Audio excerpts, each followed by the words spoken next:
नमस्कार दोस्तों, मैं नितिन राजपूत स्वागत करता हूं आपका हमारे YouTube चैनल स्पोकन इंग्लिश 365 पर। आज हम आपके लिए लेकर आए हैं दोस्तों इडियम और फ्रेज का पार्ट 12। चलिए so let's start. Don't forget to subscribe this channel. If you like please comment and share this video.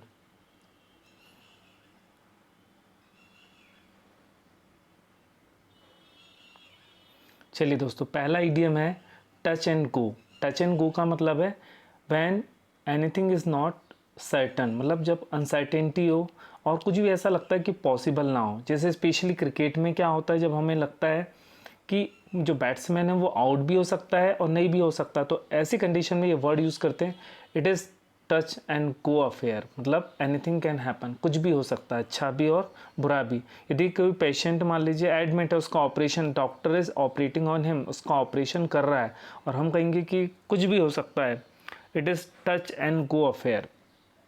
मतलब कुछ भी जब आपको लगे कि मतलब अच्छा भी हो सकता है और बुरा भी हो सकता है, सिचुएशन इज़ नॉट सर्टन, कुछ निश्चित नहीं है, तब you can use this idiom. चलिए दोस्तों, लेट्स गो अहेड, आगे बढ़ते हैं। It is written on the wall. Written on the wall का मतलब है दीवार में लिखा है। दीवार में लिखा मतलब एनीबडी कैन रीड, कोई भी पढ़ सकता है, सबको दिख रहा है। BJP has lost its sheen due to Bengal election, it is written in the wall. जैसे जो बीजेपी है वो अपनी चमक हल्की सी खो चुकी है, क्यों? बंगाल के इलेक्शन के कारण। ये people wanted them to concentrate to control covid.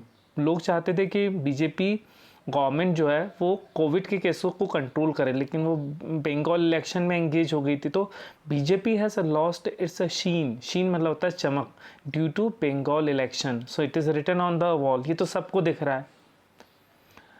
Third जो इडियम है दोस्तों वो है feel like fish out of water. मतलब जैसे फिश होती पानी के बाहर बेचैन फील करती, वैसे ही।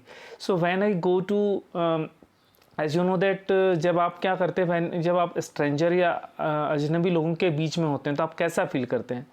पार्टी, यदि आपको पार्टी, आप if you don't fancy party, यदि आपको पार्टी पसंद है और पार्टी में आप हैं, पार्टी ज्वाइन कर रहे हैं, तो कैसा लगेगा? I feel like fish out of water in that party. मतलब मुझे उस पार्टी में बिल्कुल अनकंफर्टेबल लग रहा था, तब आप क्या बोलेंगे? I felt like fish out of water in that party. इस तरह से यूज़ कर सकते हैं। इसके बाद नेक्स्ट जो इडियम है दोस्तों, फॉर बेटर और वर्स। मतलब चाहे अच्छा हो चाहे बुरा। I have made my mind to wind up this business. मैंने सोच लिया कि मुझे ये बिज़नेस बंद करना है।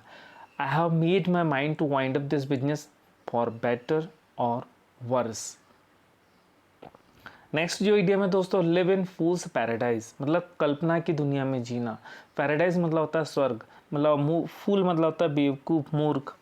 If you think that there will be no corruption in India, it means that you are living in fool's paradise. आप ये सोचते कि इंडिया में करप्शन हट जाएगा, ठीक है, तो आप कहाँ रह रहे हैं? You are living in fool's paradise. Between the devil in the deep sea. मतलब होता है कि जब आपके पास क्या हो, when you have two options, जब आपके पास दो ऑप्शंस हो, बोथ आर इक्वली डेंजरस, और दोनों आपके लिए डेंजरस हो, तब आप क्या बोलेंगे? I am between the devil and the deep sea. मतलब दोनों तरफ, एक तरफ कुआं है और एक तरफ खाई, जैसी सिचुएशन हो तब आप इस इडियम का यूज़ कर सकते हैं। किक द बकेट का मतलब होता है मर जाना। He has kick the bucket मतलब वो इस दुनिया से चले गए हैं।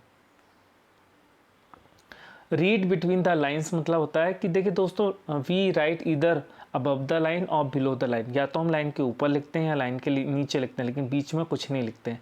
तो रीड बिटवीन द लाइन का मतलब होता है जो नहीं लिखा गया उसको भी समझना। तो to be successful in life we should be able to read between the lines. यदि लाइफ में आप सक्सेसफुल होना चाहते हैं तो जो नहीं लिखा रहता उसको भी आपको समझना पड़ता है। इसको बोलते हैं प्रैक्टिकल होना पड़ता है दुनिया में, तभी आप क्या हो सकते हैं? Only then you can be successful. Unsung hero मतलब होता है one who does a lot of great things but they haven't got any recognition. बहुत सारे लोग जो होते हैं, जैसे हमारे फ्रीडम स्ट्रगल में, आज़ादी की लड़ाई में कितने सारे लोगों ने अपना सेक्रीफाइस दिया होगा, बलिदान दिया होगा, लेकिन ऐसे लोगों के हम नाम भी नहीं जानते। So our freedom struggle is full of unsung heroes. ऐसे जो हीरो जिनका नाम तक हमें याद नहीं, उन्हें बोलते हैं हम अनसंग हीरोज़। चलिए नेक्स्ट जो इडियम है दोस्तों वो है मैग्नम ओपस। मतलब the best art, the great art. Gitanjali is magnum opus of Rabindranath Tagore. Rabindranath Tagore जो हमारे पोएट थे, उनकी सबसे बेस्ट जो बुक है वो क्या है, गीतांजलि, उसे मैग्नम ओपस कहते हैं। A swan song, a swan song, swan song मतलब होता है द लास्ट एफर्ट या achievement. Pakeezah was Meena Kumari's swan song, मतलब जो सबसे लास्ट का हो, उसके बाद कोई परफॉर्मेंस सबसे बेस्ट हो तो उसको बोलते हैं, या लास्ट परफॉर्मेंस जो होता है, द लास्ट एफर्ट, जो लास्ट कोशिश, लास्ट वर्क होता है किसी भी इंसान का, उससे बोलते हैं स्वान सॉन्ग। इसी के साथ दोस्तों आज का वीडियो ख़त्म होता है। कैसा लगा आपको video? Please subscribe our channel, and if you like this video comment and share. Okay, good day, good luck, take care.